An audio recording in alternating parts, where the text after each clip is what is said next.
Hello everyone. Today we're going to do a tier list for all the moons in Vanilla Lethal Company. The way this is going to work is I'm going to rank all of the moons in order, and I'm going to put 2 moons into each tier, so we have 4 tiers here. Some things to keep in mind as we proceed through this tier list. This isn't going to be a tier list about which moons are best for progressing in the game per se. This is also going to be based on my own personal experiences with the map, which is also heavily influenced by the fact that I mostly play solo and duo formats for the game. So I'm not going to have too much insight into how these moons would rank differently if you're playing in a full squad of 4 or more. We're going to start with experimentation. As far as vibes go, I'd like to put it somewhere between A and S tier, because this is usually most people's first experience with the game. It's a pretty chill moon, and a good place to really start to understand the flow of the game and whatnot. If we look at the map here, there's nothing too crazy going on. Got a max indoor power level of 4, so it's a pretty smooth way to introduce monsters into your gameplay experience. And the monsters that spawn aren't the most dangerous ones either. Experimentation is usually associated with the easy monsters. I do think it's kind of funny though that the Ghost Girl and the Nutcracker have a small % chance of spawning here. I've had people share stories about getting Ghost Girls or Nutcrackers on their first ever playthrough, and that just kind of allows for some core memories that wouldn't happen otherwise. Nighttime actually has a surprisingly high level of 8, which is one of the higher outdoor power levels in the game. Experimentation only spawns eyeless dogs and earth leviathans, and they only really start spawning after 10 p.m. So outdoor wise, it's one of the safer moons in the game. It is just the safest moon in the game. Even taking like eclipses into account where monsters just spawn in at the very beginning, it's still pretty safe. If we take a look at the map here, if you're ever on experimentation while it's eclipsed, all you gotta do to avoid both enemies, crouch run will just kind of invalidate dogs for the most part, and to avoid the sandworms, you can just crouch run over onto this platform right here, and as long as you're on the platform and not on the stairs or on the railing, you'll be pretty safe. You're not safe underneath. If you're underneath, the sandworm will still get you, but on top, you can reset your stamina before making your next run over to the ladder, and outdoor enemies don't come up here. To play in an eclipse, all you gotta do is crouch run here, stop, crouch run here, and then when you go back, you have all your items up top here, and then crouch run to the platform, regain your stamina, then crouch run back. Experimentation isn't going to stay up here though because of where I'm going to rank some of the other ones. I'm going to put it down in B tier because even though it's like a good map for when you're starting off in the game, it's not the best for high quota runs at all. Really, you only ever get around like 250 to maybe 300 or so scrap value out of this moon. There's not a lot of scrap that spawns here in the first place. Minimum scrap is 8 pieces, maximum scrap is 11, and then plus 1 if there's an apparatus, and then maybe if you're lucky you'll get some circuit bees, but the circuit bee spawn isn't very high, only 14.86% spawn chance. And here's like the spawn table. The high common spawn chance items aren't really worth all that much. So when you have items that aren't worth that much being the main spawn with the max scrap spawn of 11, you're not looking at a crazy return on this moon if you're going for scrap. That said, because it's such a safe moon also, when you're good at the game, you can pretty much full clear this moon every time. So if you want like guaranteed scrap, or if you just need to guarantee a day in quota to make it to the next one, then experimentation's your moon. Otherwise, most people won't be going to this. The only reason I even go to this moon at all is because you're required to start here for the Iron Man challenge, which is part of the reason why I came up with the Iron Man challenge in the first place. Because if you're going for high quota runs, there's just moons that you'll never go to, experimentation being one of them. Speaking of moons that are conducive to high quota runs, next moon is Assurance, which I'm going to put up here in S tier. This is just a moon that I've come to grow and love, and I think a lot of the Lethal Company community has come to grow and love. You can get an average scrap value of like 500 to sometimes even 700 or so total scrap value on this moon. It's a relatively safe moon as well. If we look at the entities spawns, the most common spawn is the snare flea, which is negligible really. And then after that, it's hoarding bugs, bunker spiders, all of which you can just kill pretty easily with the shovel. You also still don't get coil heads. You don't get coil heads on experimentation either, but the fact that you don't get coil heads is pretty big. The loot is significantly better than experimentation, and it's better than the loot of most of the free moons actually. You also have a 21.39% of getting bees. As far as entities go, you have a max indoor power level of 6, which isn't even a lot. So danger wise, it's not even that much worse than experimentation really. The one thing I find that Assurance is known for is for its presence of earth leviathans, or the sandworms. Assurance doesn't have as safe of spots as experimentation does. And I've had a lot of my runs end to dying to sandworms on this map. But I mean, if you're not doing Eclipsed Assurance, then these hardly ever become an issue until later on in the day. So for the most part, Assurance is pretty safe. And it's not like impossible to play around the sandworms. You just kind of have to know how to do it. Baboon hawks are okay here because the dogs tend to fight them and they keep each other occupied for most of the run. And then if you just happen to get a giant, then that's just really unlucky. But that's a 0.52% spawn chance. That's not something I'm really going to factor into this placement here. I've noticed that in the high quota runs, there's like a debate between going to Assurance and March, and I'll talk about that later and stuff, but I think a big thing that contributes to people's decisions for Assurance is the fact that the danger isn't crazy bad, the loot is crazy good, and the map interior isn't huge either. As far as possible weathers go, rainy is negligible. Flooded, you do have to kind of play around flooded pretty hard here because flooded and sandworms put together are a super dangerous combo. Stormy isn't too bad unless you get RNG'd. And then Eclipse, like I was saying earlier, you just have to know how to play around the sandworms and you'll be good. Yeah, I'd say flooded is the worst one for this map because of the sandworm situation. But all you got to do is leave before flooded even becomes an issue. But yeah, Assurance stays up in S tier. Next moon is Val, which if I did this tier list before, like maybe 100 hours ago, it would have been just like my least favorite moon ever. Val has the highest spawn chance for forest giants or forest keepers at 65.36% spawn chance. It has the noob killers of Brackens as the highest indoor spawn chance. And on top of that, it has the amount of loot you get on Val if you don't get any beehives is very comparable to experimentation. Like you can just get low 300 rolls pretty consistently here. So there's no real reason to go here unless it's for a challenge run that requires you to go here, or if you're trying to get beehives, because beehives do have a pretty high spawn chance here, 26.75% chance. That said, Val isn't as bad as I originally thought because one, the hilly areas that are in the forest make it so that playing around giants isn't as bad as you might think. And the fact that Val only has an outdoor power level of 6 means that there can only be a maximum of 2 forest keepers on the outside. And if there are 2 forest keepers, then that means that there's not going to be anything else that spawns, which is also nice to know. Because playing against 2 giants actually isn't all that bad on this map, especially now that the fire exit jump is starting to become more of a thing. Before this jump became prominent, you just could not play fire exits when a giant is there because you would have to run out of the fire exit through the valley and then around, and you would most likely have to run through a giant here. But now it's good to have the giants in here and use the fire exit because you can aggro the giants to you while you're on the wall and lure them down here and then break line of sight at the top of the wall, and then that makes the route back to the ship pretty safe.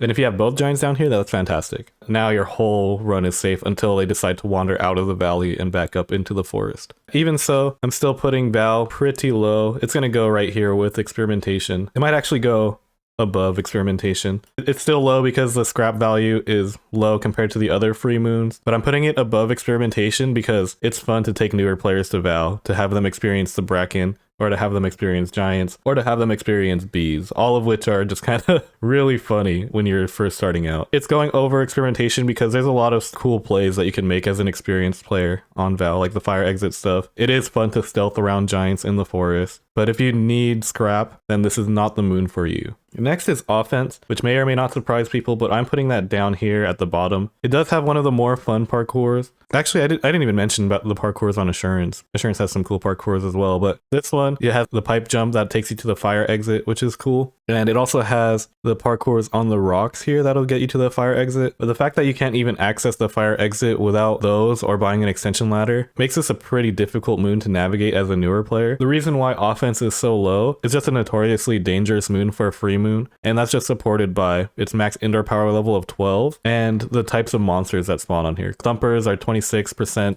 spawn chance, the highest one on here. And offense just has the highest spawn chance for coil heads in the game at 11.85%. So when you have like thumpers, coil heads, and when there's enough spawn power to accommodate these dangerous entities, you'd hope that there's loot to compensate for that. And based on the amount of scrap that's there, like with a minimum scrap of 14 and max of 17, you'd think that the loot would be good here. But the thing is, a lot of the more common scrap spawns on offense are two-handed items. Large axle, V-type engine, bottles, and when you have a lot of two-handed scrap items, that's going to be a lot of trips that you have to make to and from the ship, which might not be as bad when you're in a group of 4, but when you're solo or duo, these can be run killers. If you find a lot of these, you just don't have enough time to take them to and from the ship, especially when you get like baboon hawks or something that are messing with your loot. But the outdoor is relatively safe because of how prominent dogs and baboon hawks are. They just end up killing each other, or the dogs just end up killing the hawks, which can be good, but it's unfavorable if it ends up spawning sandworms in its place, or if you get unlucky and spawn the forest keepers instead. I mean, you are pretty safe with this pipe. Like, as long as you're on top of here, nothing will ever get you. And you can drop scrap next to the ship. It's just that baboon hawks can start stealing from your stash here. And if a giant decides to hang out, it's still really hard to get loot from even this point to here. The main reason why it's down here is because of how dangerous it is and because of how inconvenient it is to transfer the loot sometimes. It's not that I'd rather go to Vow or Experimentation for scrap, because offense still has better scrap than those two, but this is just a way more dangerous moon than these two. And if your group is not like crazy experienced, then you will lose a lot of runs on offense. The next one is March, and this one probably the most surprising placement on this tier list. I'm going to put this down here with offense. It's not going to go below offense, but it's going to be down here at the very bottom. March used to be my favorite map in the game, even over Assurance. And when the March and Assurance debates were first coming to fruition, I was a March enjoyer. The reason why I thought March was amazing was because of the fact that it has 4 entrances, main, and then 3 fire exits. So if you're in a group of 4, you can just spread out and each person goes to one fire exit, goes in really quick, and doesn't even have to commit very deep into the facility to get scrap. And then before you find any danger, you just take back an inventory or whatever you find back to the ship and you're good. Plus the fact that March has the highest spawn chance for bees at 35.29%. March can be super lucrative. The only thing is that since I mostly play solo and duo or eclipsed, the fact that March is so big can actually play against you. Because now let's say if you're solo or duo and you commit to 2 entrances and there's nothing there, now you have to run all the way across the map to get to the other ones. And the time that it takes for you to run to a different one, explore, and then come back, by the time you've done that, there's more than likely chances for outdoor entities to spawn. And forest keepers are pretty common here too. It's not the most common. Most common is baboon hawk, but next is forest keeper at 31%. And March has the highest outdoor power level in the game at 12. So it's very likely for you to experience a lot of outdoor activity on this map. That said, the scrap on March tends to be pretty good. That's why the argument between March and Assurance is even there in the first place. The main thing that makes it difficult to get this loot though is the fact that it has the second highest map size in the game. So sometimes the loot might just be super spaced out. I think that's why there's 4 entrances on March. That's accounting for March's total map size. But if you don't have 4 people, then this is devastating. Also, fun fact, March is the only moon that can't have both the factory and mansion interior. It's guaranteed factory every time unless you mod it, which is something I didn't realize until looking at this page. But as far as weathers go, stormies, whatever, it's the same as every map. Foggy can be pretty bad if you haven't studied or played the map enough. Flooded isn't dangerous on the overworld, but it just blocks 2 fire exits off rip, like this one and this one. So that means most of the time you're going to be playing main entrance or this fire exit in the back, which if we take into account the fact that the map is still size 2 and you only have half the entrances to enter, now you might have to go super far in to even get loot in the first place. And the more time you spend on the inside, the more likely it is for you to have to bring loot back at a time when it's more dangerous outside. And Eclipse is just pretty horrible. Having giants and baboon hawks off rip is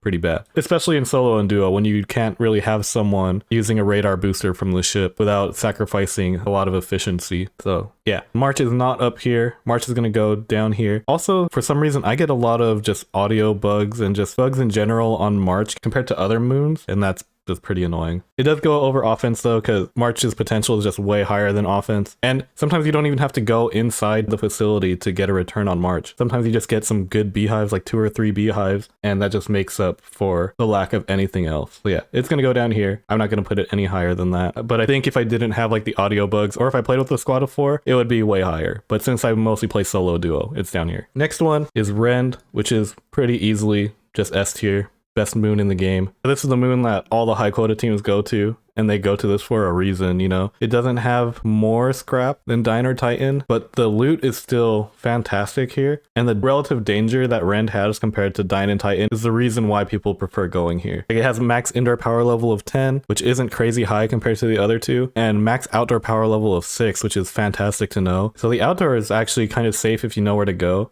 like has the highest chance of dogs, and then after that forest keepers, but it has plenty to play around for both of those. You can play around the light post to break line of sight. You can play around the rocks down here. You can use this building in the middle, and then there's just mountains as well. One of the cooler things about Ren 2 is that it has a super high nutcracker spawn chance of 25.91%. I don't know why I'm clicking stuff. So this is the map that you go to if you want to get shotguns. And I just saw that like it's a new high quota strategy to just kill every killable enemy on the map, to just keep spawning in nutcrackers so that way you can get shotguns for scrap, which is a super insane strategy. And that's a strategy that's most viable on Rend. On top of like the loot being super good and nutcrackers being the most common spawn in the game, Rend is also notorious for not having turret spawns and for having the lowest landmine spawn as well. The lack of turrets just makes Rend super safe. You're not going to die to a random turret in an unlucky spot, and you don't need someone at the terminal to be disabling turrets the whole time. So that means you have 4 people that are just killing nutcrackers, collecting and shuttling loot, and yeah, just fantastic moon. Next is Dine, which is a very similar map. I said I was going to put 2 maps per tier, so that just means Dine and Titan are going to go in A tiers above the rest of them. One thing that really separates Dine from Rend is the fact that it spawns turrets and mines pretty commonly, which is why a lot of people don't like going here. We have a max indoor power level of 15, which is insane compared to Rend's power level of 10. And the entities are pretty similar, except the fact that the nutcracker is only 12% chance here. And if you're going to these paid moons, you want to see more nutcrackers than anything else, just because like the shotguns can really make your life a lot easier. One interesting thing to note about Dine's spawn table is that there's no masked enemies on here. It's the only one of the paid moons that doesn't have masks. So if you don't like playing against masks, then you might like Dine better than the other two. But I think the danger that the turrets and the mines present just kind of make Rend the better choice. It does have a max outdoor power level of 6 still, so the outdoor shouldn't be too bad. But I think Eclipsed Dine is worse than Eclipsed Rend. So even though Dine can spawn a lot more loot than Rend, most people would agree that it's still worth going to Rend over Dine because of those detriments. And that's why it's going to be an A tier, which leaves Titan to be the last one. And the question is whether or not I put it above or below Dine. I think from a casual standpoint, Titan goes above Dine because it's just a capstone moon. It's the one that I would say is the more iconic map. It's also a pretty straightforward one to play as well. You don't have to navigate a crazy snowstorm to get to the main entrance or the fire exit. You just go up a tall flight of stairs and get there. And the ship is really close. Very easy to navigate moon. And people have the expectation that this is supposed to be the most dangerous moon, and based on the numbers, it really is. Has the highest indoor power level of 18. Has a max outdoor power level of 7, which is funny to think about since experimentation has a higher max outdoor power. And it tracks that it would also have the highest max scrap in the game of 37. But the thing is, the fact that the interior is so big, it has the biggest map interior of 2.35 multiplier. If the scrap just spawns deep inside, then now you have to go super far in just to get loot, and you have to deal with all the dangers that Titan has to offer. And it does have a high percent chance to spawn something dangerous and in quantity, but sometimes you can just get lucky. Titan is the map to get lucky from. Sometimes you can just open the front door and there'll just be like 10 pieces of scrap worth a lot, and you can be in and out before anything spawns. But ever since one of the newer updates that added turrets to Titan, people have preferred to not go here because sometimes you'll get turret spawns that just make it look like it's a brutal company turret hell. Last time I played on Titan where it did that was in my control company video. I just couldn't believe how many turrets were on here. But I don't really have much else to say about Titan. Like, I just say that the fact that it's so big compared to Rend, or the fact that Rend's map is so small, I guess, makes Rend a much more consistent moon for high quota. And the fact that Titan has a mostly factory interior, and I have a preference for mansion interiors, is what puts Titan down here below Dine. Even though Dine has the issue of turrets and mines and whatever, and it's outdoor, I'm going to put Titan over Dine, actually. Let's just do that. And I'm going to do that because Dine isn't anywhere nearly as iconic as this map. Like, this is just the map that casual players put as the capstone moon. And it's also the capstone moon to an Iron Man challenge. So anytime I make it to Titan during an Iron Man challenge, I'm just really happy to be there in the first place. Whereas Dine is kind of just like an on the way type thing. So yeah, this is where I'm going to put it. And this is going to be my map tier list. If you disagree with me or agree with me, whichever one, or if you have any opinions that you want to build off of, let me know in the comments below. And yeah, thanks for watching. Peace.